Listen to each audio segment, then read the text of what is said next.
Bismillahirrahmanirrahim. Assalamualaikum warahmatullahi wabarakatuh.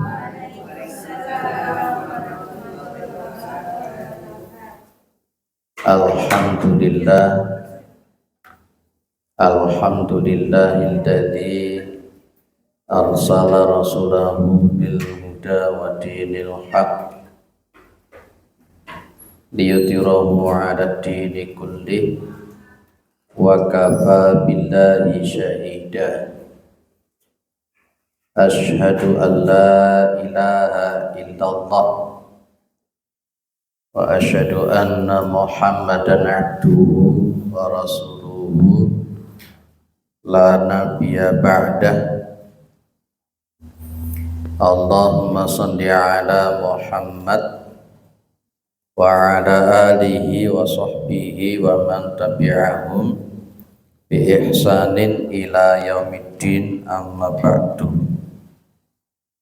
Kita bersyukur kepada Allah Subhanahu wa ta'ala atas segala nikmat yang diberikan oleh Allah kepada kita semua, terutama sampai pada pagi hari ini kita masih diberi kekuatan iman dan Islam, kita masih diberi kesehatan dan kesempatan sehingga kita bisa melaksanakan kewajiban kita untuk talabul ilmi, mengkaji agamanya Allah Subhanahu wa ta'ala. Mudah-mudahan kesempatan semacam ini senantiasa diberikan oleh Allah kepada kita semua sampai nanti kita menghadap kepada Allah yang tentunya dalam posisi husnul khatimah. Amin. Shalawat salam tetap terlimpahkan kepada Rasulullah Muhammad sallallahu alaihi wasallam sebagai khatamil anbiya wal mursalin, penutup para nabi dan rasul, yang tidak ada nabi lagi sesudah Nabi Muhammad sallallahu alaihi wasallam. Baik, kita lanjut kajian kita kitab Ayyuhal Walad. Hatim Al-Assam ini salah seorang ulama besar ya. Dia ini salah satu sahabat atau murid dari Syaqiq Al-Balkhi. Jadi dua-duanya ini adalah ulama-ulama yang luar biasa, yang soleh, yang bergerak di dunia tazkiyatun nafs. Suatu saat Syaqiq Al-Balkhi bertanya kepada Hatim Al-Assam. Pertanyaannya begini, kamu telah menemani aku, telah berteman denganku, telah belajar kurang lebih 30 tahun. Ya, memang yang sebelumnya sudah kita bahas ya. Hatim Al-Assam itu gurunya berapa kemarin? 400. Berapa hadis yang dibaca? 4.000. Ya, dengan gurunya berapa? Enggak sampai 100 ya. Baik, pas ketika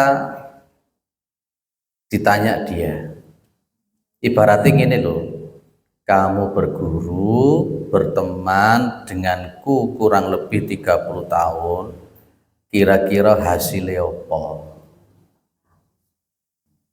Ini guru yang bagus, guru yang baik. Nah, itu poin seperti ini perlu masuk ke dalam diri kita. Nyamono nyamine ngaji iku oleh apa? Ya, seharusnya kan kita begitu ya Bu. hadir ke majelis taklim, ke guru A, ke guru B, guru C, bahkan mungkin guru D sampai guru Z. Kira-kira oleh yopo. Lah ini Hatim Al-Asam ya murid yang pinter, murid yang cerdas, murid yang perhatian. Ketika dia ditanya selama 30 tahun, ya selama 30 tahun berteman dengan Syakik, berguru kepada Syakik, itu dia mampu menghasilkan sesuatu yang dia rangkum, yang dia lakukan. Ada 8 faidah. Dia mengatakan hasaltu thamaniya fawaida minal ilmi. Saya telah menghasilkan 8 faidah-faidah daripada keilmuan, wahiyya takfini minhu, dan 8 faedah tadi mencukupi aku. Dari sekian ilmu yang dia dapat selama dia belajar 30 tahun, dia mengambil 8 poin yang betul-betul nanti menjadi amalan yang dilakukan dalam kehidupannya. Ya, dengan sudah titik poin berapa yang diambil? Apa satu itu? Sabar. Ya alhamdulillah masih ada yang bisa diambil daripada babar belas masuk tengen metu tengen. Saya yakin panjenengan sudah mengambil dari sekian ustadz yang jenengan datangi. Saya yakin jenengan ada hal-hal yang betul-betul jenengan ambil, jenengan pegang dan jenengan amalkan. Jadi antara jenengan sudah sabar, sudah berapa persen melaksanakan sabarnya? Kalau ibu-ibu yang lain apa kira-kira? Halo? Kalau ibu-ibu yang lain apa kira-kira? Apa? Jagalah hati. Lah, wis dapat 1. Dan disuruh runtut sampai 8 kira-kira apa kira-kira ya? Lah itu. Ibu yang dimuliakan oleh Allah, kita tiru 8 poin ini. Faedah ilmu yang diambil oleh Hatim Al-Asam ada 8 faedah. Dia mengatakan anni nazartu ilal khalqi fara'aitu likulli minhum mahbuban wa ma'syuqan yuhibbuhu wa ya'shaquhu. Saya sesungguhnya telah melihat kepada makhluk, ya pada manusia maksudnya, maka saya telah melihat dari masing-masing mereka itu setiap orang punya sesuatu atau orang yang dicintai atau sesuatu orang yang dirindukan. Nah, ini kesimpulannya Hatim Al-Asam. Setiap orang itu pasti punya yang disukai, setiap orang itu pasti punya yang dirindukan, baik itu berupa orang ataupun berupa barang. Termasuk panjenengan kan, ada seseorang yang paling panjenengan sukai, paling jenengan cintai, paling jenengan rindukan, dan ada barang yang paling jenengan sukai, yang jenengan angen-angen. Nah, kemudian wa ba'du dzalikal mahbud yusahibuhu ila maradil maut wa ba'du yusahibuhu ila syafiril qabri. Ya. Sebagian yang dicintai tadi, orang atau barang, ya, itu ada yang menemani dia sampai sakaratul maut. Jadi lek umpamane sakaratul maut cuman menghadiri sakaratul mautnya marono ya wis ilang wonge. Dan ada sebagian yang dicintai itu menemani dia sampai di pinggir kuburan saja. Tapi itu mayarji'u kulluhu wa yatrukuhu faridan wahidan. kemudian yang dicintai tadi kembali, semuanya kembali, dan meninggalkan dia yang mencintai itu faridan wahidan, sendirian, dewean. Wala yadkhulu ma'ahu fi qabri minum ahadun, dan tidak masuk beserta orang yang mencintai di dalam kubur orang yang mencintai dari mereka yang dicintai seseorang pun. Gambarin yang ini, Bu. Si fulan mencintai si fulan umpamane. Paling banter ini menemani si fulan ini, paling banter ya pas ketika sakit atau mengantarkan ke kuburan. Tapi tidak ada satupun yang mau untuk masuk ke dalam kuburan. Paling banter setelah dikubur ya hilang. Apakah itu namanya cinta sejati? Sehidup semati, satu hidup satu mati. Jenengan cinta setengah mati karo anake jenengan, dong-dongin jenengan mati mau dia masuk ke kuburan? Tidak mau. Jenengan cinta setengah mati dengan suami panjenengan, sampai elek jenengan mencintai dia, berkorban harta nyawa, dong-dongin jenengan kate mati, jenengan meninggal, mau dia masuk ke kuburan? Tidak mau. Kadangkala kuburan ya durung garing wis nyoba wis lirak-lirik. Akhirnya yang namanya Hatim Al-Asam mikir, apa ya kira-kira yang bisa menemani saya nanti sampai mati, sampai saya di kuburan, sampai mengantarkan saya nanti di surga, itu apa kira-kira? Itu dia mikir akhirnya. Maka beliau kemudian menemukan afdalu mahbubil mar'i ma yadkhulu ma'ahu fi qabrihi wa ya'nisu fihi fama wajaduhu illal a'malu as-shalihah. Jadi ternyata memang yang menemani dia sepanjang hidup sampai mau masuk ke kuburan, sampai nanti menemani dia di yaumul ba'ats, yaumul mahsyar, yaumul hisab, yaumul mizan, yaumul sirat, itu cuma satu, amal soleh. Ya berarti memang benar yang dikatakan oleh Kanjeng Nabi. Kanjeng Nabi itu dipesani sama malaikat Jibril ya. Masih ingat ya Bu? Pesannya malaikat Jibril ya. Di antaranya pesannya malaikat Jibril kepada Nabi Muhammad, ahbib habibaka. Itu beda ya. Ahbib man syi'ta.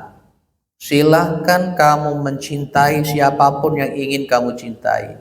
Fa innaka mufariquhu. Maka sesungguhnya engkau akan berpisah dengan orang yang kau cintai.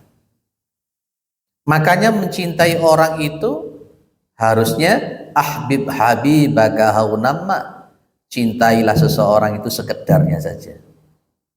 Asa ayakuna baghidaka yaumamma, karena barangkali nanti orang yang paling kau cintai itu malah jadi orang yang paling kamu benci.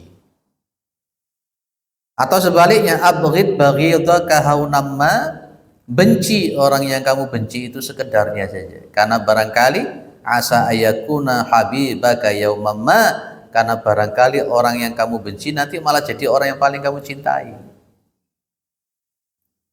Cinta yang kudu mentok, cinta yang betul-betul mentok all out, dientek-entek, nah itu cinta kepada Allah.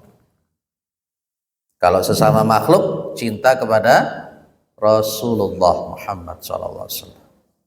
Kalau untuk selain Allah, kalau selain Rasul, kalau dalam konsep makhluk, tidak ada yang lain. Jangan buka itu Al-Taubah ayat 31. Itu Allah akan mengazab orang-orang yang menduakan cinta. Dia lebih cinta kepada hartanya, lebih cinta kepada bapak-bapaknya, 31 bukan, 24 antara 24 sama 31. Antara 24 sama 31. 24 ya benar. Di 24 itu jenengan lihat di situ. Itu kalau panjenengan kita ini menduakan cinta, di situ kalimatnya apa? Fatarabbasu hatta ya'tiyallahu bi amri. Ya, kita oleh Allah akan diberikan sesuatu azab siksaan karena kita telah menduakan cintanya Allah Subhanahu wa taala. Nah, Ibu yang dimuliakan oleh Allah, jadi kita memilih siapa yang nantinya akan menemani kita, amal soleh, tidak ada yang lain. Toh nanti kalau bahasa orang Jawanya itu yo tumpakane yo kereta Jawa, rodane yo roda manungsa, jujukane yo omah guwa. Ya ditutupi anjang-anjang. Itu saja loh, kita ini mau apa? Terus ya iku dadekno kanca tenanan wis. Karena memang tidak ada satupun nanti yang mau menemani jenengan nanti. Yang menemani ya cuman satu teman sejati, cinta sejati, apa? Amal soleh.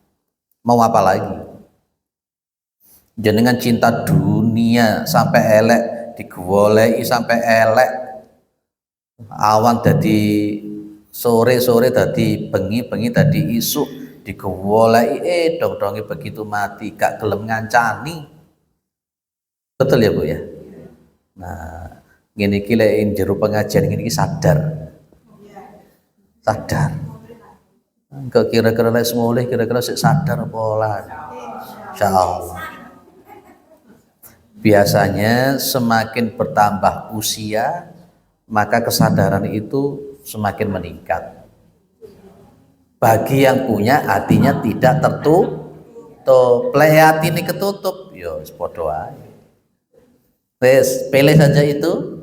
Nanti amal soleh itulah yang menjadi sirajan fi qabri, menjadi lampu di kuburanku. Makanya nanti istilahnya apa? Jembaro kubure pada ngodalane. Siapa itu tasabubnya yang memberikan lampu? Ya amal soleh. Mau apa lagi? Wis mumpung sik urip. Insyaallah. Sudah bolak-balik saya sampaikan. Wis siap apa durung gitu. Lek durung siap nyamono nyamini lapo. Ya nyamono nyamini lapo lek durung siap. Ya wis ngene iki ngaji ayyuhal walad ya ngene iki. Faedah yang kedua, anni ra'aitu al-khalqa yaqtaduna ahwa'ahum wa yubadiruna ila muradati anfusihim. Sesungguhnya aku melihat kepada manusia-manusia, kepada makhluk, mereka itu mengikuti hawa nafsu mereka. Mereka itu berlomba-lomba memenuhi keinginan-keinginan diri mereka. Jadi ada orang toh, dan ini memang kebanyakan manusia, mereka itu mengikuti hawa nafsunya, keinginan-keinginannya. Wong iku lek nuruti kepinginan ora entek-entek. Betul ya Bu ya? Setiap ada handphone baru beli, tukar, orang mari-mari gak entek-entek, gak habis-habis, padahal fungsinya yo podo ae. iPhone, wah, sampai rego berapa itu? Masya Allah. Kadang padahal ya padahal HP iPhone yang sebelumnya ya sing wapi. Itulah jadi makanya Nabi bilang kalau ada orang itu mendapatkan emas satu bukit Uhud, maka dia masih kepingin lagi. Satu bukit Uhud lagi emas, itulah nafsu Bu. Tidak akan pernah selesai. Makanya muncul kalimat dalam Al-Quran, alhaakumut takatsur hatta zurtumul maqabir.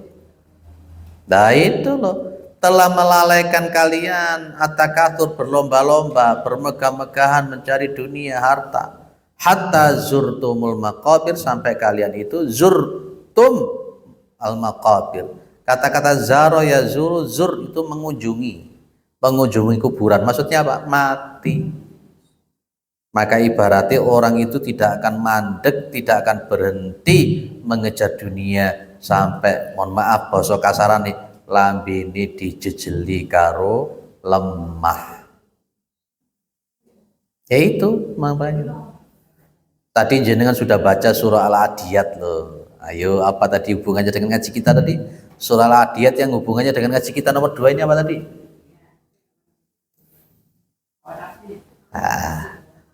Apa tadi di surah Al-Adiyat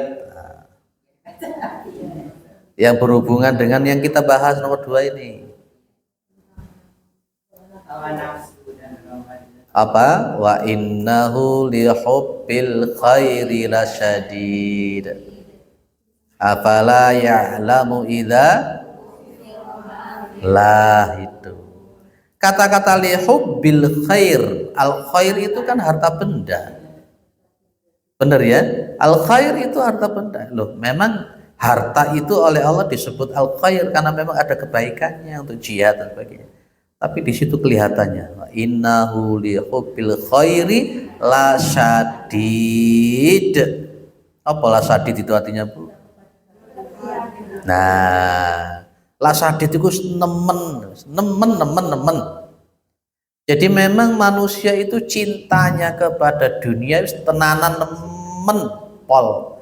Kadangkala sampai meninggalkan hal-hal yang sifatnya wajib, yaitu hawa nafsu. Wayai ngaji gak ngaji, wayai sholat gak sholat, wayai jumatan gak jumatan. Apa meneh? Itulah akhirnya. Padahal walal akhiratu khairul laka minal ula. Maka Hatim al-Asam fata'amaltu fi qaulihi ta'ala, maka aku berpikir berangan-angan di dalam firman-Nya Allah, wa amma man khafa maqama rabbih wa nahan nafsa 'anil hawa fa innal jannata hiyal ma'wa. Dan beliau mengatakan wa tayaqantu annal qur'ana haqqun shadiqun, dan saya yakin Al-Qur'an itu benar, Al-Qur'an itu hak, Al-Qur'an itu benar. Di sini kalau ada orang kepingin masuk surga harus wanahan nafsa anil hawa. Itu surah An-Nazi'at. Ayat piro itu di akhir-akhir di situ.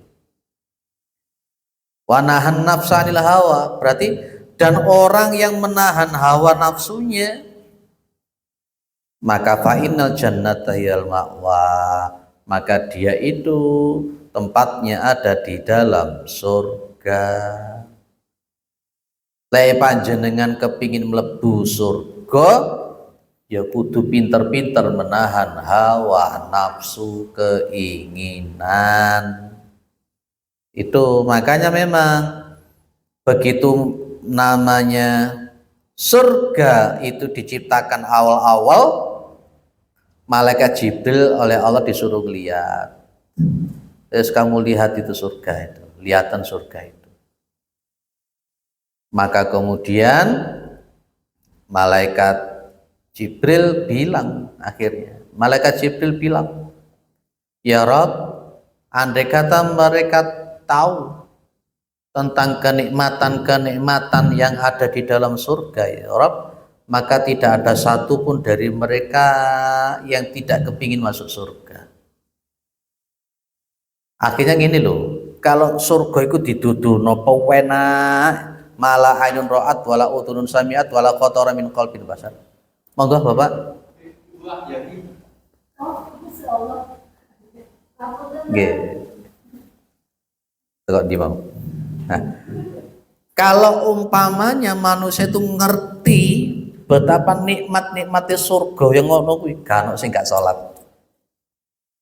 Maka oleh Allah nikmat-nikmat surga itu disembunyikan dan kemudian dihijab dengan sesuatu yang tidak enak. Nggih, monggo. Jadi surga itu memang diliputi oleh yang tidak enak. Sementara neraka itu diliputi yang enak-enak. Karena itulah di dalam surah An-Nazi'at ini wong lek kepingin mlebu surga ya kudu iso nahan hawa nafsu. Menahan keinginan-keinginan duniawi, keinginan-keinginan yang melalaikan akhirat ya kudu iso ngono. Makanya muncul kenapa yang enak-enak itu yang dilarang, kenapa yang asyik-asyik itu yang diharamkan. Nah iya, ya memang begitu. Lagunya Roma Irama kan bagus-bagus ya.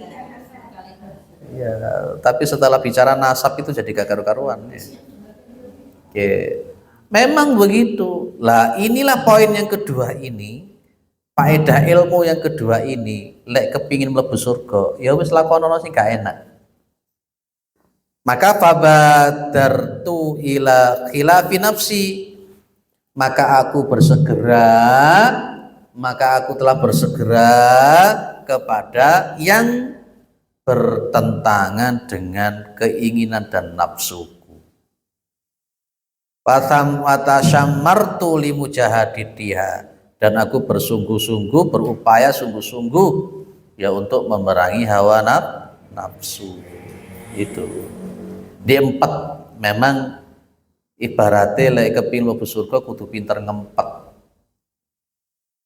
Enak loh lek mlebu neraka iku enak, mabuk enak, gak ngaji penak, gak sholat penak, enak wis, pokoknya enak-enak tok wis neraka iku wis. Tapi kadang mlebu neraka iku larang. Kate ngombe tuku ombean ya larang. Ya kate zina ya larang. Ya mahal, tapi kalau mlebu surga itu murah apa larang? Mlebu surga iku penak loh. Jenengan lungguh nang kene ngaji, ngrungokne maru diamalne, jenengan salat nang masjid gak bayar babar blas. Maka mahal mana? Mahal surga atau mahal neraka, Bu? Lah iya kok seneng neraka toh. Ya, memang yaitu tadi poin pertama yang dijadikan katakan sabar menahan hawa nafsu, menahan diri. Wong wis duwe tas wapi rega jutaan, sik wapi sik kudu kepingin tuku tas meneh wae. Terus marun cukup beli tas lagi yang kedua, terus yang tas yang pertama dikapakno. Wis duwe sendal wapi sendale. Sik oto, sik tuku meneh sendal. Marun sing apik sing pertama gak digawe, iku jenenge mubadir. Makanya Gusti Allah mengatakan apa? Innal mubadzirina kanu ikhwanas syayatin. Maka sesungguhnya orang-orang yang mubadir itu koncone setan. Lain ngono iku lho. Jenengan beli HP itu butuhnya itu kamera berapa sih? 50 megapiksel cukup? Enggak pernah ya. Lah kira-kira jenengan beli HP jenengan butuhkan apanya? Nah, berarti kalau cuma hanya sekedar WA, cukup RAM 1 lah cukup toh. Hah? Lo cari memang WA, saiki berubah video. Lah makane mang lah tak takoni to, jenengan tuku HP ku karepe gawe apa sih? Kalau komunik lah balik meneh. Lah jenengan pengen sing lengkap, aku pengen yo WA, aku yo pengen moto, aku pengen video. Lah kalau hanya sekedar itu RAM 2 udah cukup kok ya. Cukup. Ya, Terus mamanya pakai 64 giga kan cukup itu. Cukup. Kenapa bingung golek sing kamera papat, kamera 5? Dan ternyata kelebihannya itu tuh apa? Oh beda. Setelah kita itu mengambil gengsinya apa mengambil fungsinya? Lah, lek ngambil fungsinya ngapain sih ngono larang-larang? Sajane tuku antara sing 17 juta dengan tuku sing rego 2 juta lah padha wae. Padha apa enggak sama memang ya harganya ya. Tapi jenengan yang butuhkan ya 17 apa sing 2 juta kan gitu. Sampai direwangi nyicil-nyicil. Saya tahu pas barengan ono wong tuku. Tak delok weh tuku Galaxy S sih regane dhuwure 10 ya. Sing aku tuku A15 padha bareng tuku, sing nek dhek mlaku nang kreditan, sing aku tuku cash wis direwangi sampai kredit-kredit. Gawe apa gitu. Kalau seperti saya buat konten, buat YouTube, buat apa mungkin pantas ya. Nah, RAM 8 itu sih masih oke. Tapi ingat hati-hati. Jenenge nafsu ndak akan pernah habis-habis. Ditawari itu iPhone berapa? 6 juta. Mikir saya, 6 juta rek aku. Pikir. Ya. Baik, wis gak usah ngomongin ngono. Tapi itulah dunia nyata memang ngono kuwi. Gawe gengsi-gengsian. Kadangkala saking gengsinya HP ini Oppo, casingnya iPhone.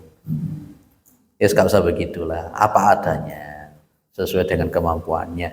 Sekali lagi saya ulang, nuruti keinginan ndak akan selesai, ndak akan habis-habisnya. Dodongengku neng kuburan yo pertanggungjawaban yo tambah abot. Baik, lanjut ya. Lebih baik digunakan yang bermanfaat. Ngono ku yo ana sing jawab loh. Saya beli iPhone rego 20 juta juga bermanfaat. Ngono ae. Oh, lah iya, iso wae jawab wong-wong ini. Nggih, ada yang HP-nya iPhone 13. Oh, ada. Oh. Gitu ya. Kalau usia jenengan begini, pantasnya HP apa kira-kira? HP. Kembali kepada Nokia dulu itu ya. Oke. Yang nomor 3, anni ra'aitu kulla wahidin minan nas yas'a fi jama'i qutamid dunya summa yumsiku qabidan yadahu. Saya telah melihat setiap masing-masing dari manusia itu mereka bersegera untuk apa? Fi jami'i hutamid dunia, untuk mengumpulkan, bersegera di dalam mengumpulkan hutamid dunia, perbendaraan atau kunci kendali-kendali daripada dunia, pangkat, jabatan, mobil mewah, rumah mewah, kendaraan mewah, semuanya itu dikejar. Tsumma yumsikuhu qabidan yadahu, kemudian dia memegangnya qabidan, erat dengan tangannya. Akhirnya masuk kepada ranah kedonyan. Jenenge wahan. Wahan itu apa, Bu? Hubbud dunya wa karahiyatul maut. Terlalu cinta dunia dan takut mati. Ini hubungannya dengan poin yang kedua tadi juga. Biasanya orang-orang model ini karena dia terkontaminasi oleh hawa nafsu, gak iso ngerim nafsu nih. Maka fata'amaltu fi qailihi ta'ala, maka aku telah berpikir di dalam firman-Nya Allah, ma indakum yanfudu wa ma indallahi baqa. Apa-apa yang ada di kalian itu yang fudu, habis, musnah, hilang. Karena kullu man 'alaiha fan wa yabqa wajhu rabbika dzul jalali wal ikram. Jadi wa ma indallahi baq, dan apa yang ada di sisi Allah itulah yang tetap, yang tidak pernah rusak. Kita cinta kita seneng mobil iku ya wis ora awet, ya rusak, ya ajur, paling banter 5 tahun itu kepingin anu meneh. Ya, maka apa dia di dalam posisinya Hatim al-Asam, fa badaltu mahsuli minad dunya liwajillah fa faraqtuhu bainal masaki. Maka aku serahkan apa-apa hasil dari kerjaku dari dunia liwajillah, untuk Allah. Gini loh Bu, secara syariat Gusti Allah tidak melarang orang cari dunia. Secara syariat Allah tidak melarang kita punya uang, punya harta, tidak ada larangan. Yang dilarang itu apanya? Ketika memang kita punya harta, dengan harta itu kita lupa, dengan harta itu kita itu sembrono, dengan harta itu kita melanggar syariat, dengan harta itu kita jadi sombong, itu tidak boleh. Pada dasarnya kita mengambil harta itu boleh, bahkan itu jadi perintah. Wa bataghi fi ma atakallahu darul akhirah wa la tansa nasibaka minad dunya, itu surat Al-Qasas ayat berapa itu? Antara 77 ke bawah itu. Wa bataghi fi ma atakallahu darul akhirah, dan cari apa-apa keutamaan Allah di sisi Allah dalam konteks akhirat, dan jangan lupa untuk mengambil bagianmu di dunia. Loh, Allah sendiri yang menyuruh kita untuk golek duit. Pak, apakah gak boleh jadi orang kaya? Ya boleh, kenapa tidak boleh? Tapi ingat, kekayaan itu habis, kekayaan itu entek, kekayaan itu hancur, kekayaan itu tidak abadi. Maka supaya kekayaan itu bisa abadi, diapa nih? Fafaroktu bainal masakin, maka aku pisahkan aku dengan harta itu, kita bagikan ke fakir miskin. Maka ada istilah begini, harta itu memang bisa dibawa mati dengan cara tertentu. Iya, harta itu bisa kita bawa mati dengan cara tertentu. Dibagi ke fakir miskin, ke anak yatim, disedekahkan, diinfakkan, disodaqah jariahkan, diwakafkan, itu nanti akan bisa kita bawa ke yaumul qiyamah. Berarti konsepnya sekarang kita harus paham, golek duit itu bukan menuruti hawa nafsu. Cari uang itu bukan untuk menuruti hawa nafsu, tapi cari uang di dalam rangka untuk apa itu? Wajahadu bi amwalihim wa anfusihim. Di situ loh Allah sudah menunjukkan di surah As-Saff, ya, di akhir-akhir itu, ya ayyuhalladzina amanu hal adullukum ala tijaratin tunjikum min adzabin alim tu'minuna billahi wa rasulihi wa tujahiduna fi sabilillahi bi amwalikum wa anfusikum. Itu di ayat yang paling akhir, atasnya satu ayat. Wahai orang-orang yang beriman. Surat apa tadi Bu? Sof. Yang sebelumnya surat Qasas. Ayat berapa tadi? 77. Jadi, wahai orang-orang beriman, mau ndak aku tunjukkan kepada kalian al-adulukum ala tijaratin. Tijarah itu kan bisnis, perdagangan, yang keuntungannya membuat kalian itu dihindarkan dari azab yang pedih. Apa di situ?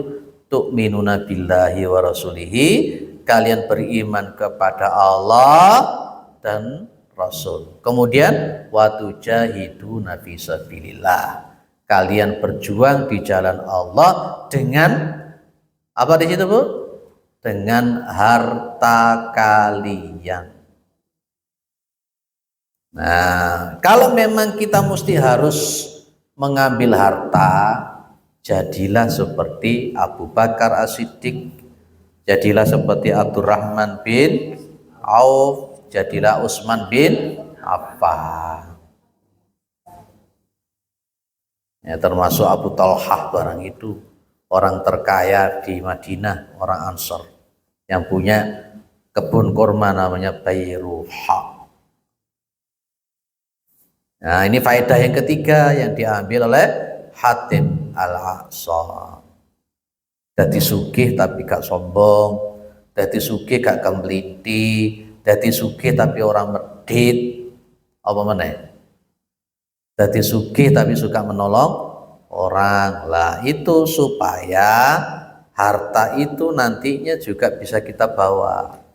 Harta itu miliknya kita itu apa sih sebenarnya? Milik kita itu apa sih sebenarnya? Yang kita makan, yang kita pakai, dan yang kita sedekahkan. Yaitu harta kita itu. Ya cuman itu. Yang tidak kita makan, yang tidak kita pakai, yang tidak kita sedekahkan itu milik orang. Itu milik orang lain, milik orang lain. Wes lah iyo bayaran 150 juta sabulan. Gak wani mangan opo-opo. Mangane mek banyu, mangane mek sego putih mek titik. Ngombene mek banyu putih mek titik. Lho 150 juta lho. Lah lek 150 juta iku gawe tuku beras iku wis ketok. Wangi. Lah terus apa sing mangan sing 150 juta? Ya orang lain. Hati-hati. Wes ada yang didiskusikan sebelum masuk ke nomor 4 dari faedah ilmu ini. Ini berarti ilmunya Hatim Al-A'sam ini memang betul-betul bermanfaat betul ini. Hatim Al-A'sam. Al-A'sam.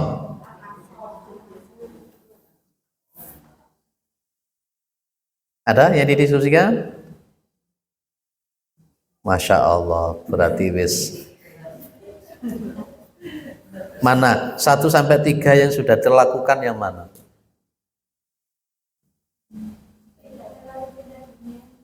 Dalam? Sudah bisa dilakukan? Dikit-dikit. Alhamdulillah. Berarti ya ora sia-sia ya ngaji ayyuhal walad ya. Tapi bukan berarti benci sama dunia. Beda loh ya. Menyingkapi dunia dengan meninggalkan dunia itu seje. Ada orang yang salah paham, gak gelem golek duit, gak gelem kerja, pakaiannya kumel-kumel. Ya bukan itu yang dimaksud. Allah sekali lagi di Al-Qasas 77 tadi tidak melarang kita golek duit, silahkan. Bahkan Nabi pun juga mengajarkan kita untuk bisa good looking. Apa good looking? Enak dipandang, pantas dipandang sama orang. Itu dalam konsep untuk itu saja. Tapi ya eling, ya itu loh, bahwa dunia itu cuman mampir ngombe. Baik, tidak ada. Saya lanjut leka ono. Wal faidatu rabi'ah, faedah ilmu yang keempat. Anni ra'aitu ba'dal khalqi yadhunnu anna syarafahu wa 'izzahu fi katratil aqwami wal 'asyairi fa'tazza bihim wa ja'ama akharun annahu fi tarwatil amwali wa katratil auladi faftakharu. Jadi sesungguhnya aku melihat sebagian daripada manusia mereka mengira bahwa kemuliaan, ya, kemuliaan, apa nama lain daripada kemuliaan? Mereka menganggap bahwa kemuliaan itu terletak pada banyaknya pengikut, banyaknya keluarga. Bahkan ada yang menyangka bahwa kemuliaan itu ada pada harta dan banyaknya anak-anak. Dan mereka saling menyombongkan diri.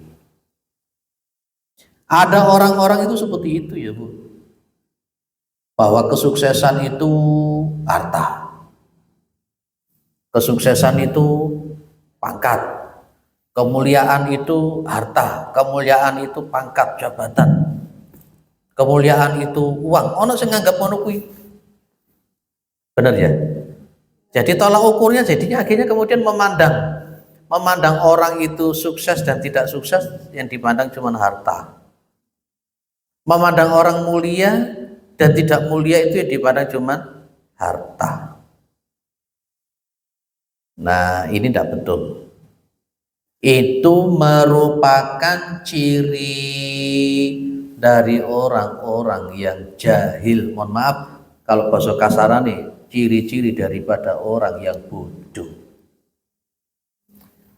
Dan orang-orang jahiliyah dulu itu menganggap memang kesuksesan itu, kemuliaan itu, keberhasilan itu ya harta itu.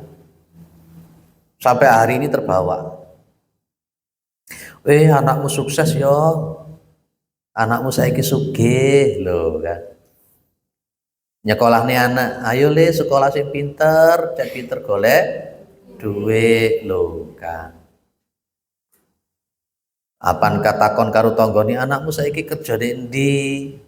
Oh, anakku kerja ning kene dadi ASN. Oh, sukses rek dadi ASN, montore piro lah ngono. Jadi cahnya cuman itu. Jarang sih ngomong, anakmu wis hafal pirang juz, anakmu mondok neng di, jarang toh. Kalau jenengan ketemu sama teman-teman, apa yang ditanyakan dulu selain kabar, selain sehat, anaknya berapa, terus nggak tanya yang lain-lain. Si maning mending ya. Tapi kok suwe kok sini diomong nih masalah. Hati-hati. Di dalam hadis Rasulullah Muhammad SAW, di dalam kitab Sahih Adabil Islamiyah, orang itu kalau mencari ilmu, niatnya karena pengen duniawi, itu tidak akan dapat bau surga. Ada yang bertanya, loh apa tidak boleh kemudian kita ini nyekolahkan anak untuk ngambil jurusan A, jurusan B, jurusan C? Boleh, nggak ada larangan. Tapi niatnya dirubah. Yes, bismillah, saya ini tak nuntut ilmu dengan jurusan A, B, C, D, E. Ya, sebagai bentuk ikhtiar. Perkara nanti saya itu jadi apa itu bukan urusan saya. Karena memang niatnya golek ilmu. Ada jurusan komputer, dong-dongi kerjane ora komputer blas. Dadi ojol yo akeh. Kuliah S2 ternyata dodol pelembungan. Yo akeh. Saya dulu pernah kerja di apotik ya, 1 hari 2 hari. Padahal ya jurusan itu kok pondok pesantren, jurusan pendidikan agama. Pas ketika nganggur daripada nganggur, coba sih aku tak takon diterima ning apotik kerja ping 2 hari. Sing kongon ngepel, dikongkon ngonterne obat, aku terus mikir, lah iya ado-ado rek aku 7 tahun ning pondok ngaji ngene. Mikir. Tapi saya berpikir, memang itulah Allah memberikan petunjuk kepada saya. Bahwa konsepnya tidak semua apa yang kita inginkan, jurusan yang kita ambil itu sesuai dengan harapan kita dan diuji sama Allah. Terus kemudian keluar, saya berpikir gimana ngajar di SD cuma 8 bulan, keluar lagi ada sesuatu hal yang kemudian dia sampai hari ini sekarang oleh Allah diberikan hal yang lain. Nah, jadi kemuliaan itu bukan di pengikut, bukan di jamaah, bukan di pangkat, bukan di harta, bukan di titel. Orang sekolah itu, saya sepakat dengan Rocky Gerung ya, ijazah itu hanya sebagai tanda bahwa dia pernah sekolah. Karena tidak semua orang yang punya ijazah sesuai dengan apa yang dia lakukan. Dalilnya apa? Inna akramakum indallahi atqakum. Sesungguhnya orang yang paling mulia di sisi Allah itu adalah orang yang paling bertakwa. Ini surah Al-Hujurat ya. Ayat berapa itu? 11 atau 12 itu. Inna akramakum indallahi atqakum, atau 13 ya. Itu ibu yang dimuliakan oleh Allah Subhanahu wa ta'ala. Itulah makanya Rasul juga mengatakan innallaha la yanduru ila suwarikum wala amwalikum walakin yanduru ila qulubikum wa amalikum. Sesungguhnya Allah Subhanahu wa ta'ala itu tidak melihat kepada bentuk rupa. Allah itu tidak melihat kepada harta, tapi Allah itu melihat kepada takwa.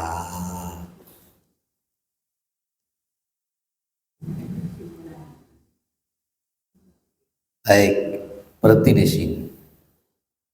Kata Allah tadi, orang yang paling mulia itu adalah orang paling bertakwa.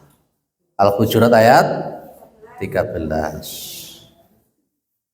Tadi sudah ketemu At-Taubah 24, Al-Qasas 77, kemudian Al-Hujurat ayat 13, As-Saff ayat 14. Sudah ketemu 4 ayat. Takwa itu apa, Bu? Takwa itu apa sih? Bukannya di pojokan itu ya, tahu itu ya. Takwa itu apa, Bu?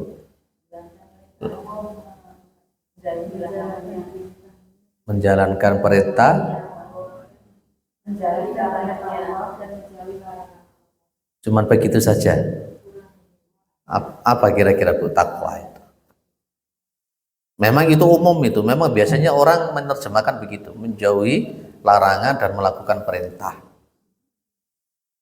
Lah perintahnya Allah dan larangan Allah itu dimensinya ya hablum minan nas dan hablum minallah. Makanya kan saya pernah berkata begini ya, ada orang itu bendino neng masjid,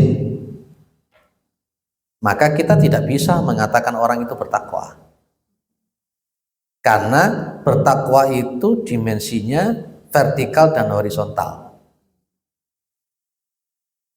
Dulu pernah saya sampaikan ada seseorang wanita yang sholatnya bagus ya, Bu ya. Sholatnya bagus, puasanya juga bagus, sodakohnya juga bagus, tapi ternyata horizontalnya kan nggak bagus. Suka menyakiti tetangganya dengan mulutnya, dengan lisannya. Nabi Muhammad cuma menjawab, "Ya finar, wanita itu ada di dalam neraka." Cuman begitu saja. Itu berarti kan dia ini belum bertakwa, karena namanya takwa itu tidak identik sholat gedu, tapi harus dilakukan. Kok salah paham. Nah, jadi vertikalnya bagus, horizontalnya bagus, ya. Tapi ada orang yang vertikalnya bagus, horizontalnya bagus, tapi dia suka makan yang haram, ya raiso. Maka sebenarnya jenengan bisa melihat orang takwa itu di Al-Baqarah 177 itu. Itu konsep orang takwa itu di situ di antaranya. Laisal birra an tuwallu qibalal masyriqi wal maghrib. Ya, Al-Baqarah 177 itu. Laisal birra an tuwallu qibalal masyriqi wal maghrib walakinal birra man amana billah, dan seterusnya itu. Itulah orang takwa sesungguhnya di situ.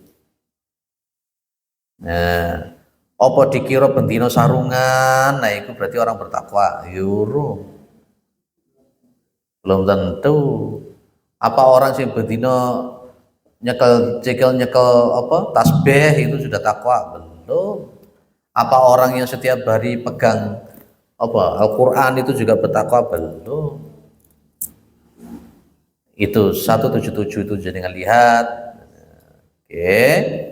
Maka berarti kalau andai kata umpamanya orang itu punya harta banyak, andai kata ada orang itu punya mobil mewah, rumah mewah, itu bukan menjadi jaminan kemuliaan.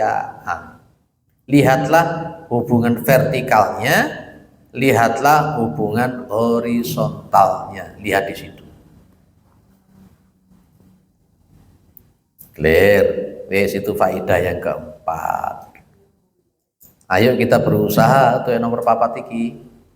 Saya ulang lagi, bukan berarti gak oleh golek duit. Bukan berarti gak oleh dadi wong sugih. Ya, Nabi Muhammad itu kaya apa miskin, Bu? Kaya.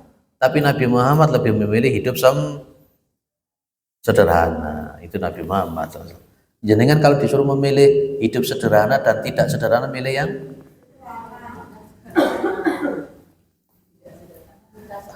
yang tidak sederhana.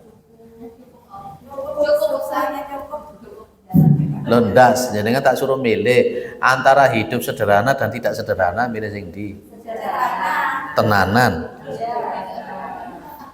Kalau Kanjeng Nabi itu mampu untuk menaiki onta merah yang harganya itu mahal, mungkin kalau zaman sekarang Lamborghini, ya apa namanya, Ferrari, ya McLaren namanya begitu, Harley Davidson.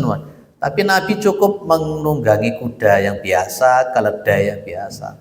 Jenengan mungkin bisa untuk membeli mobil Alphard, tapi jenengan lebih memilih mobil sejuta umat itu, Avanza, Xenia. Cukup ngono, karena fungsinya sama. Lah itu konteksnya seperti itu. Kanjeng Nabi sederhana, baik, clear ya? Para jamaah ibu yang dimuliakan oleh Allah Subhanahu wa ta'ala. Faedah yang kelima. Anni ra'aitu anna saya dhummu ba'duhum ba'dan. Sesungguhnya aku melihat manusia-manusia saling mencela, saling ngelokni sebagian mereka kepada sebagian yang lain. Wa yaqtabu ba'duhum ba'dha, dan mereka itu rasan-rasan ghibah sebagian mereka kepada sebagian yang lain. Fawajadtu dzalika minal hasati fil mali wal jahi wal ilmi. Maka aku telah menemukan yang demikian itu, saling mencela, ghibah, ngerasani, munculnya karena apa? Minal hasadi, karena hasud, iri, dengki, berkenaan dengan apa? Fil mali, harta, wal jahi, pangkat, kedudukan, wal ilmi, dan ilmu. Ini kan berarti kan Hatim Ibnu Asam itu neliti, lihat kehidupannya orang yang menjadi cermin bagi dia. Lah Hatim Al-Asam ini melihat ada sebagian orang itu saling mencela, saling ngerasani, saling ngelokno, saling mengolok-olok, hanya karena faktor iri, dengki, berkenaan dengan masalah hartanya, masalah kedudukannya, masalah ilmunya. Ibaratnya ora seneng lek ana wong sukses, ndelok tanggane tuku sepeda motor meriang, maro dilungkas tanggane meneh situke tuku motor setrum, maro dilok meneh sebelah meneh kok tuku omah gedhi makro-makro pinggir rembong, tandurane terong koma. Begitu krungu meneh tanggane situke meneh tuku pesawat mati. Loh ada tuh orang ngono kuwi? Ada. Di kampung itu mesti ada ngono ku, Bu. Ada saja. Karena dia ada munculnya iri dengki melihat tetangganya yang diberi rezeki oleh Allah. Hatim Al-Asam itu mengamati itu, muncul. Ya mudah-mudahan kita tidak termasuk itu ya Bu ya. Sudahlah, memang Allah itu bagi sesuatu itu tidak pernah salah. Jenengan dikasih sepeda motor, tonggoni jenengan dikai motor, itu Allah gak salah. Ada nilai-nilai irodahnya Gusti Allah, keinginannya Gusti Allah, dan ada nilai-nilai kepantasan. Jenengan ini kira-kira pantasnya dikai opo, ngono lho maksudku ini. Kalau kita qanaah saja lah, kita husnudon ya. Kenapa yo saya dikasih ini, di situ kasih itu? Kenapa yo saya dikasih 1, dia dikasih 10? Biasanya kadang kalau kita tidak ngerti tauhidnya, tidak ngerti tazkiyatun nafsnya, jadi muncul iri. Aku kok mek siji, kono kok 10. Di masyarakat itu begitu. Ya saya sendiri juga mengalami. Ono ae sing jarene biyen itu sing anu toyol lah atau apa. Sampai bapak dagang itu yo kapan kate metu teko omah begitu, yo ono ae sing jenenge beras kuning, ya sing jenenge apa jenenge lemah apa iku. Dengar pelawak ono ae. Jadi iri dengki. Jadi pas ketika ada langganan ditanya, "Lho sampean kok gak tahu neng bedaku, kok gak tahu tuku saiki?" Orang itu bilang, "Loh, lah aku setiap hari lewat sini, lah jenengan tak delok tutup terus sih gak pernah buka." Loh kan. Sampai ada upaya seperti itu untuk menghancurkan usaha orang lain itu begitu. Ya sudahlah, saya pikir ya bapak wafat sudah. Jadi munculnya begitu. Lah kita ini kalau sudah berilmu, kita ini kalau sudah belajar tazkiyatun nafs, baca tauhid, mosok ya sik ngono wae. Kenapa? Al-Qur'an sudah mengatakan nahnu qasamna bainahum ma'isyatahum fil hayati dunya. Ya kami ini kata Allah yang membagi di antara mereka penghidupan mereka. Ya wis Gusti Allah tidak pernah salah. Ibu, ada anak kecil usia 7 tahun. Teko ning bapak ibu, bapak ibu aku mbok ditukono sepeda motor trail. Ya, kira-kira dituruti apa ndak Bu? Kenapa? Sikile ya durung nyampe, atine sih durung stabil, psikis durung stabil, SIM yo ora duwe. Ya wong gocek itok ya ora kuat.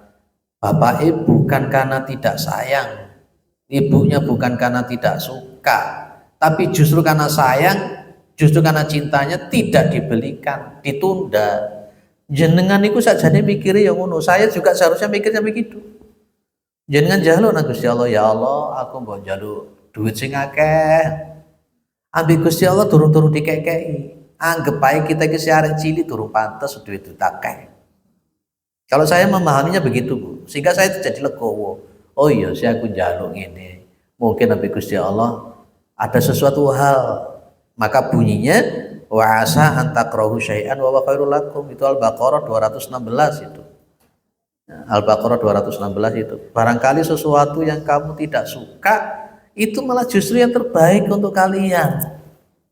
Wa asa an tuhibbu syai'an wa syarrul lakum, dan barangkali sesuatu yang kamu suka itu malah justru yang jelek untuk kalian. Tuh, dekonok Nabi Gusti Allah. Nah, maka Hatim Al-Asam itu mengatakan fa'alim tu annal qismata kanat minallahi ta'ala fil azali fama hasatu ahadan wa raditu bi qismatillahi ta'ala. Maka berkenaan dengan seperti itu, Hatim Al-Asam mengatakan, maka saya tahu sesungguhnya pembagian rezeki yang datang dari Allah itu sudah sejak zaman azali.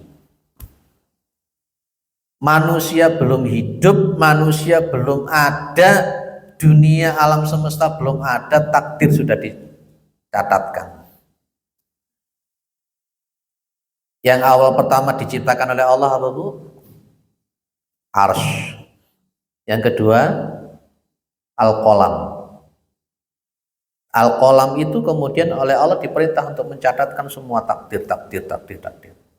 Termasuk rezekinya jenengan itu sudah ada catatannya. Maka Hatim Al-Asam mengatakan fama hasadtu ahadan. Maka saya tidak pernah berhasut kepada orang lain, tidak pernah iri dengan orang lain. Nah, iki sing abot iki. Wong kalau sudah berani iri, orang kalau sudah berani hasud, amalannya bisa habis. Enteng saja, tenang saja melihat ada orang bahkan sugih, bah motormu apik, bah HP-mu yo apik, seorang ngurus, emang gue pikirin, noreken, saya punya prinsip seperti ini, terus ngono ae lho saya penak. Tetap bersyukur kepada Gusti Allah. Dia seperti itu memang sudah ada catatannya. Kalau kita ini belum dikasih, mungkin dianggap oleh Allah durung pantes, maka tidak perlu kita itu hasud kepada orang yang lebih sukses daripada kita, dan tidak perlu suudzon sama Gusti Allah. Lapa suudzon Gusti Allah? Segera buang jauh-jauh. Pak, insya Allah hati kita kalau bersih dari hasud, dari iri dengki sama orang, Pak, insya Allah Ibu, kita dijamin masuk surga. Tapi ya memang harus latihan.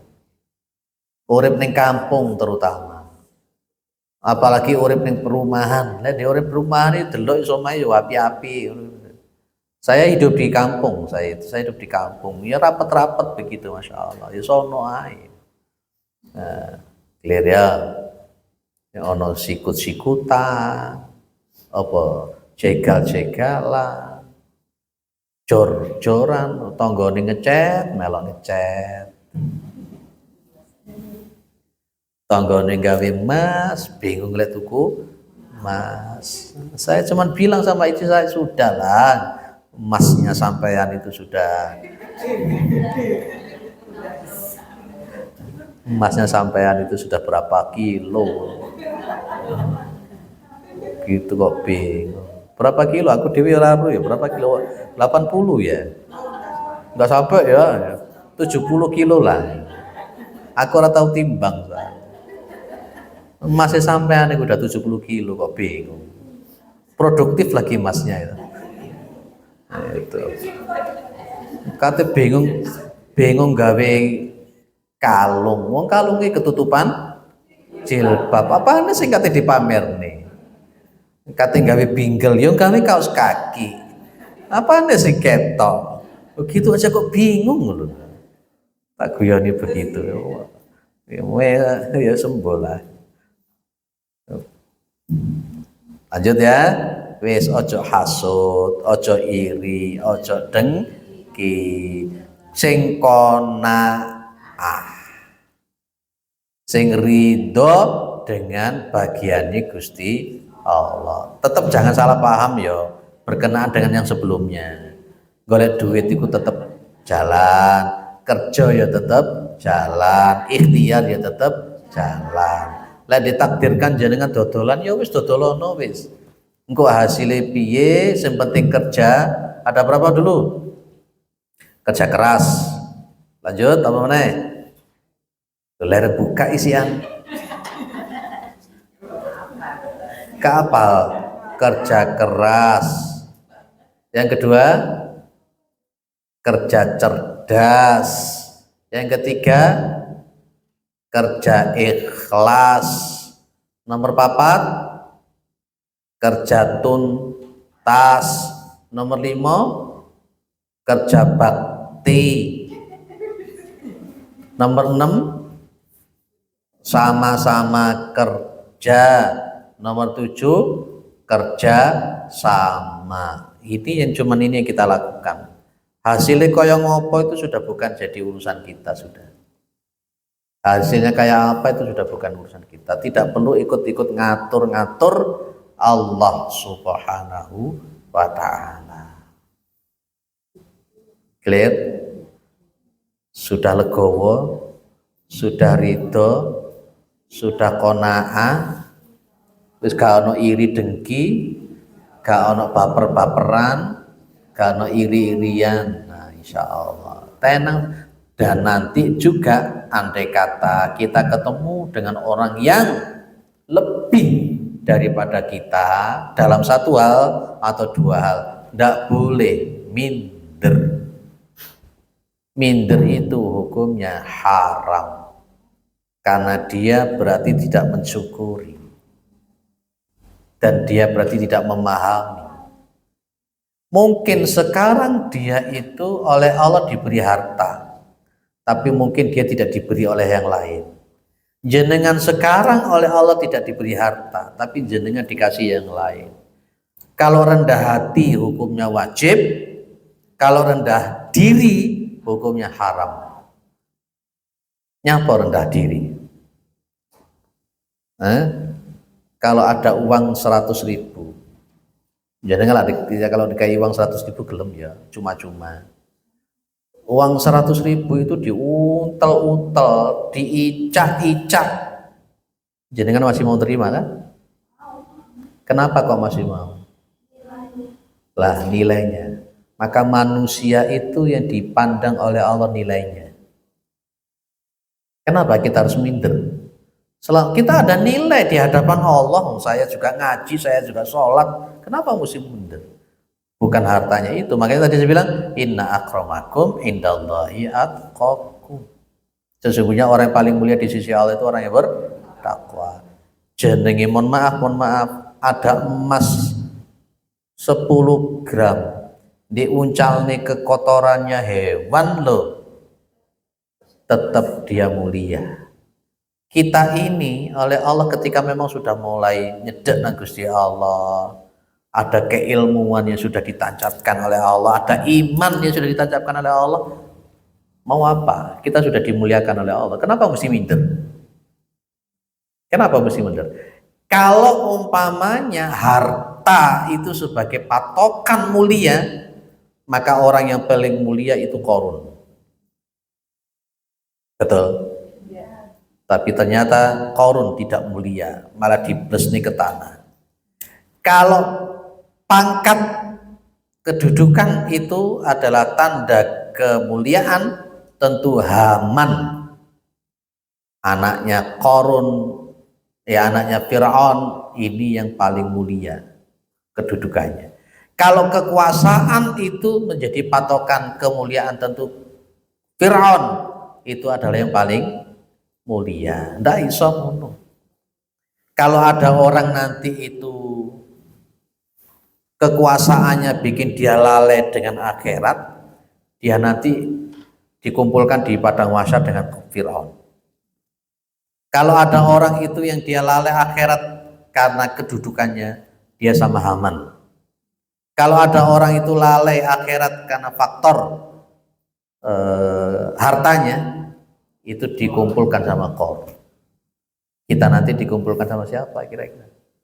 Insya Allah dikumpulkan bersama Rasulullah Muhammad SAW, mendapatkan syafaat dari Rasulullah Muhammad SAW. Oke, jadi wis sing qanaah wae, sing ridho, sing qanaah ikhlas.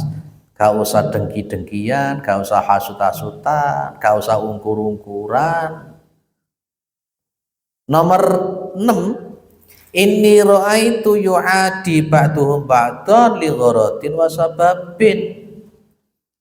Sesungguhnya aku itu melihat manusia, mereka bermusuhan sebagian mereka kepada bagian yang lain, memusuhi orang lain. Kenapa?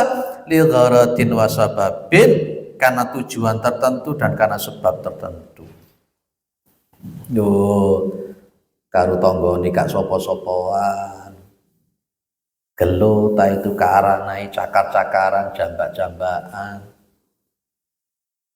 Padahal inna syaitana lakum aduwwun fattakhidhuhu aduwwa. Sesungguhnya setan bagi kalian itulah musuh. Maka fattakhidhuhu aduwwa, maka ambillah setan itu musuh. Sesama muslim nyapa kok tukaran. Sesama muslim kenapa kok emosi-emosian? Tidak boleh. Karena innamal mu'minuna ikhwatun, sesungguhnya orang mukmin itu bersaudara. Lapo kok podo-podo muslimi kok gelut? Ada musuh yang paling luar biasa apa? Setan. Setan itu yang tidak pernah ingin jenengan nanti masuk surga. Ambil musuh setan itu.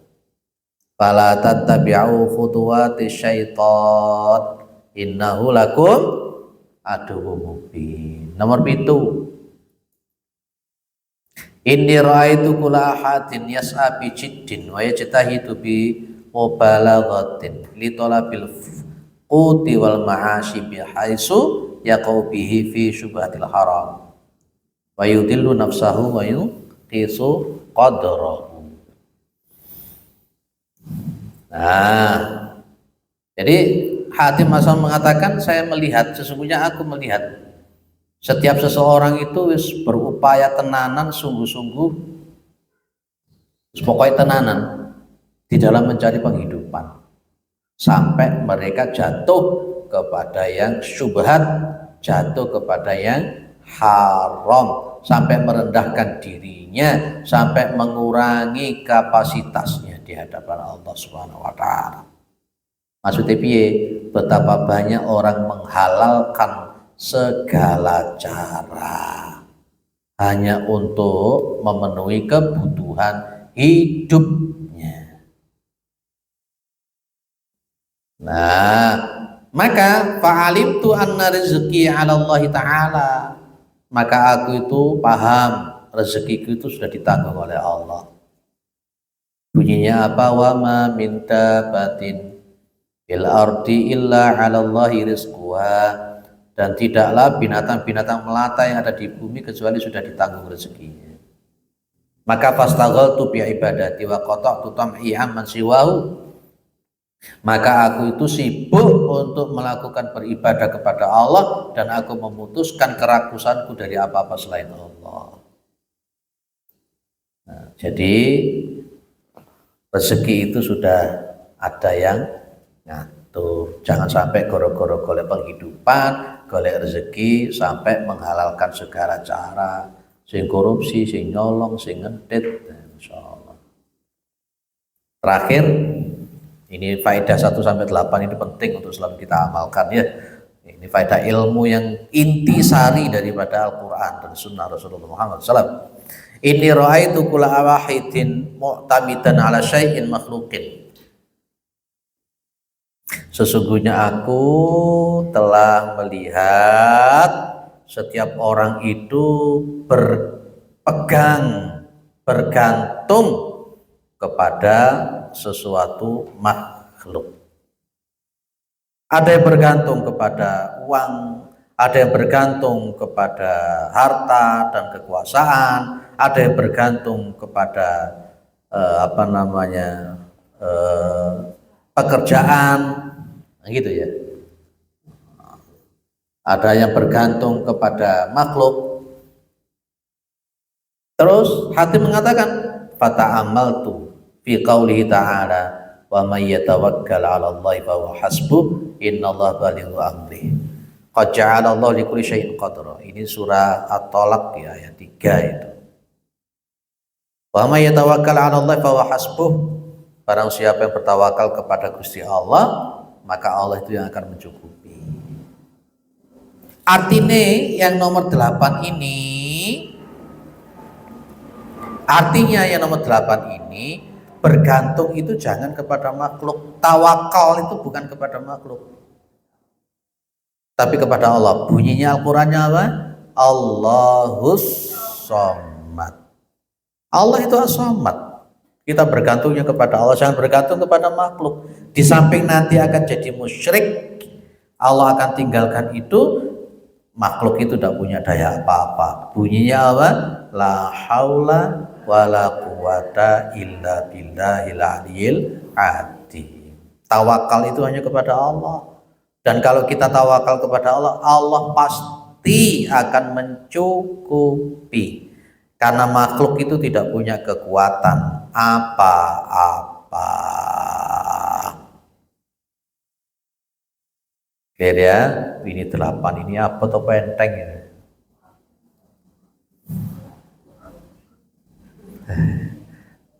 Jenengan pernah ngaji model sampai seperti dalam seperti ini? Belum pernah ya. Ya sudah waktunya jenengan belajar seperti ini. Ya, saya pun juga sudah waktunya saya belajar seperti ini. Lek ngaji fikih, iku ya tukaran, karena perbedaan fikih. Tapi kalau ngaji seperti ini, dandani diri, dandani awake dhewe, ya apa carane nanti kita selamat sampai ke surganya Allah Subhanahu wa taala. Jadi namanya tawakal, jangan khawatir. Jangan khawatir kalau kita itu nanti bertawakal kepada Allah itu mesti sudah dicukupi sama Allah. Ya, jangan bertawakal kepada yang lain. Dong-donge nang dukun, dong-donge nang yikun apa yikun? Yikun itu kiai dukun ya. Atau nang uskun. Apa uskun? Ustadz dukun. Ya apa? Karena mau menikahkan orang pun, menikahkan anak pun gak usah lah. Tawakal sama Allah, Pak. Gak usah milih sing aneh-aneh. Percayalah. Itu kalau jenengan kan mengatakan apa ya? Hasbiyallahu ni'mal wakil. Apa artinya, Bu? Hasbiyallahu ni'mal wakil itu apa artinya? Hasbiyallahu ni'mal wakil. Cukup bagi aku Allah sebagai sebaik-baiknya tempat bersandar, tempat bertawakal. Hasbiyallah ni'mal wakil, ni'mal maula wa ni'man nasir, dan sebaik-baiknya yang menolong. Makanya jenengan ketika mau keluar rumah itu mesti ngomong bismillahi tawakkaltu 'alallah, baru kalimat la haula wala quwata illa billah. Kenapa bisa ngomong begitu? Ayo, kenapa alasannya jenengan ngomong begitu? Jenengan pas ketika mau keluar rumah itu tidak ngerti mau akan terjadi apa, mau akan ada apa, dan jenengan juga tidak akan mengerti, tidak akan paham tentang masalah yang masa depan. Dan yang menyelamatkan itu, menghindarkan itu Allah. Makanya bunyinya la haula wala quwata illa billah. Itu loh. Jadi jangan bergantung yang lain. Jadi 1 sampai 8 monggo nanti dibuka lagi, dibaca lagi, kemudian diamalkan pelan-pelan dan sebagainya. Clear ya? Jadi kesuksesan itu bukan dari harta dan pangkat, tapi ketakwaan. Rezeki itu sudah ada yang ngatur, gak oleh iri dengki, tidak boleh saling bermusuh-musuhan, bergantungnya hanya kepada Allah dan lain-lain. Baik, ada disampaikan, monggo.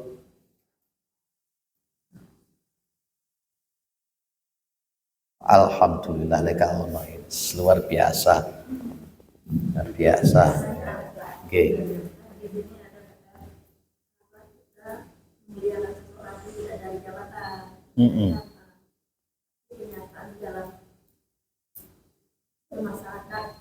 Betul.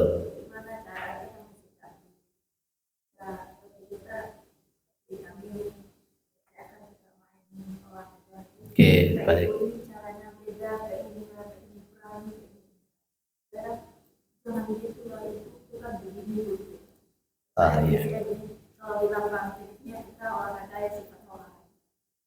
Iya. Kadang saya dianggapnya terlalu spontan.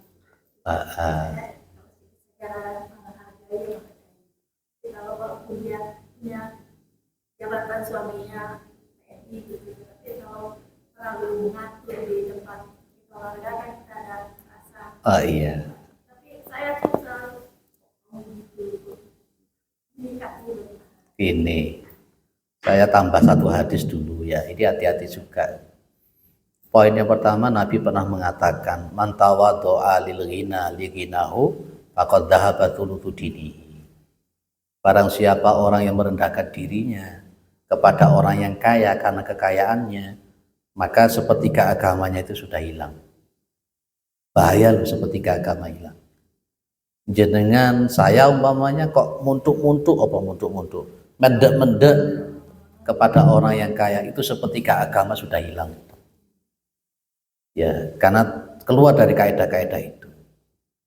Kemudian yang kedua tadi sudah kita bilang bahwa memang bukan dari pangkat, harta, jabatan itu kemuliaan, tapi kelakuannya dia bagaimana vertikal dan horizontal. Yang jenengan lakukan benar. Menyampaikan watawasau bil haqqi watawasau bis sabr. Sampaikan yang benar. Ya memang nanti hasilnya ya panas. Nabi bilang qulil haqqa wa in kana muron, sampaikan dari aku meskipun itu Tidak apa-apa, jenengan nyampaikan apa adanya. Ketika jenengan umpamanya nanti dia apa, itu resiko. Kalau tidak begitu, nanti akan terus seperti itu, ya, dan berarti kalau jenengan gak ngapa-ngapain, malah justru membiarkan kemungkaran-kemungkaran dan membiarkan teman-teman jenengan kehilangan sepertiga agamanya. Ya memang perlu disampaikan loh. Kalau di lapangan ngapain bawa jabatan-jabatan? Kalau sudah konteksnya di luar ranah kerja, ya itu berarti bukan ranah kerja. Contoh umpamanya saya punya kepala sekolah umpamanya. Kalau di dalam sekolah dia atasan saya. Tapi nanti kalau dalam konsepnya dia di luar sama saya, tidak ada hubungannya dengan pekerjaan, ya dia sama-sama. Kalau saya begitu, mau jenengan mau orang itu ngelokni aku apa enggak, saya tidak peduli, karena saya mengatakan inna akramakum indallahi atqakum. Itu kalau saya. Ya, jadi harus bisa memilah-milah kapan kita itu mendudukan diri sebagai bawahan, tapi kapan kita menunjukkan diri sebagai sama-sama hamba Allah. Dan yang punya jabatan seharusnya juga nggak boleh sok-sokan. Nabi kamu itu jabatanku paling dhuwur. Saya juga disampaikan oleh ada jamaah ibu-ibu juga wadul, malah intervensinya lebih parah lagi, koyo-koyo sembuh lah gitu. Kudu nuruti, gak dituruti ngambek dan sebagainya. Ini orang gak betul. Justru orang semacam ini harus terus dipepet aja, gak usah takut. Ngapain takut? Kalau justru kita kalah, ya kita berarti ya malah nggak bagus. Kalau saya jadi jenengan, ya tak pepet terus. Lah memang kenyataannya dalilnya begini, mau apa? Ya, kita itu milih jabatan atau milih Rasulullah, milih Allah, milih Al-Quran. Islam tidak mengajarkan begitu. Ngajeni ngajeni, tapi juga ada batasannya. Gitu. Kalau saya begitu. Makanya saya itu kadang-kala dikenal sama orang itu ya kayak biasa-biasa saja. Awakmu Pak Lurah, awakmu Pak Camat, kalau memang bukan waktunya sesi itu, pas ketika maunya ceramah seperti ini, saya biasa saja. Ya, karena memang bukan untuk itu, kapan waktunya. Itu saja gitu. Filosofi jamaah kita pakai. Filosofi apa? Sholat berjamaah. Filosofi sholat jamaah.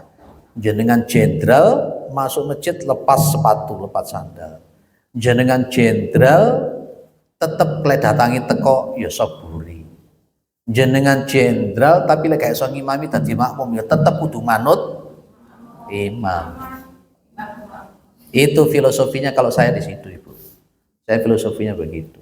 Ya bukannya ya tetaplah kita ngajeni, tapi itu tadi ada batasan-batasan.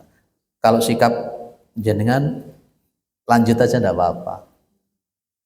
Lanjut apa-apa. Kalau saya begitu, karena nanti begini, di antara ciri lemahnya iman orang, ketika dia lebih memilih ridhonya manusia, tapi dia mendapatkan murkanya Allah, itu ciri lemahnya iman.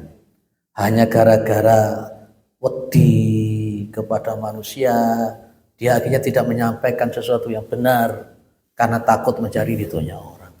Itu ciri lemahnya iman. Langsung aja kalau saya oke aja. Kalau saya ada rapat begitu mau kepada kepala sekolah mau apa, tidak benar ya sudah langsung saya sampaikan apa adanya. Mau apa lagi? Pecatan aku begitu saja kalau saya. Ya Kak.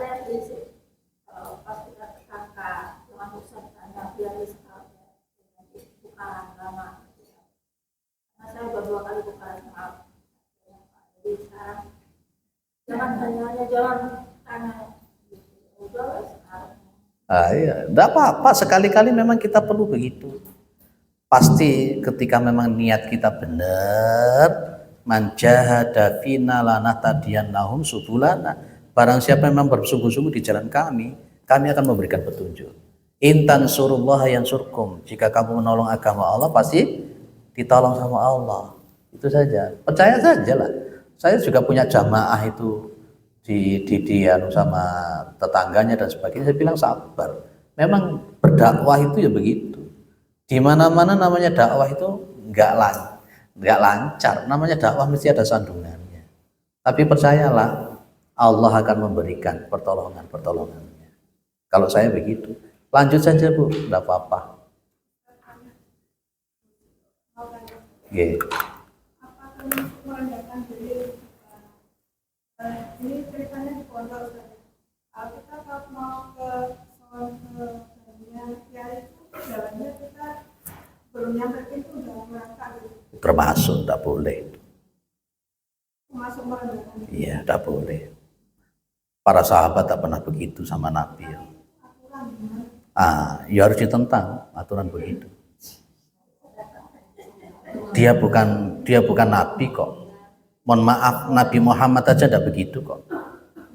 Pernahkah kita melihat para sahabat Nabi itu melakukan sampai ngesot-ngesot, sampai mencium kakinya Nabi? Malah justru pas ketika Nabi datang mereka pengen berdiri sama Nabi, udah jangan berdiri. Kita milih Nabi ataukah milih seperti itu? Itu aturan. Saya malah justru tidak mau. Kalau umpamanya anak saya nyantri kemudian di tempatnya seperti itu, ya saya omongnya apa adanya. Karena tidak ingin kita punya akidah yang tidak benar. Kanjeng Nabi aja tidak mau digitukan, nah itu malah harus seperti itu, apalagi mencium kaki. Kalau mencium tangan oke lah, tapi kalau sampai mencium kaki, berontak saya. Tidak boleh. Karena ketundukan ibadah itu hanya kepada Allah, rukuk sujud itu hanya kepada Allah, bukan kepada yang lain. Anak saya disuruh sujud, disuruh rukuk tidak mau, saya tidak mau. Tauhid itu yang bicara. Ya, menghargai, menghormati, mentakdim ke kiai yang wajar-wajar saja. Wajar-wajar saja. Ya pakai bahasa kromo, cuma sekedar cium tangan. Ya nggak aneh-aneh itu enggak mau. Tapi lek kadung kon ngesot saya enggak mau. Kadang-kadang jarak pirang meter kon ngesot itu. Wah, jangan kesel loh melaku ngesot itu. Iya, pakai dengkul ngesot ditarik ngono. Kok malah kayak suster ngesot deh. Nah, enggak usah. Setelah itu sudah hulu namanya. Apa hulu itu? Berlebihan. Wes gitu nggih. Apa mana sampai engko rebutan banyu bareng. Enggak mau. Makanya saya memondokkan anak juga saya pilihkan pondoknya. Saya pilihkan. Ya alhamdulillah punya pondok yang biasa saja lah. Ya. Oke, gitu aja. Mudah-mudahan bermanfaat ya. Mudah-mudahan 8 hal ini bisa kita lakukan dengan baik. Mudah-mudahan kita husnul khatimah ya. Subhanakallahumma wa bihamdika asyhadu an la ilaha illa anta astaghfiruka wa atubu ilaik. Assalamualaikum warahmatullahi wabarakatuh.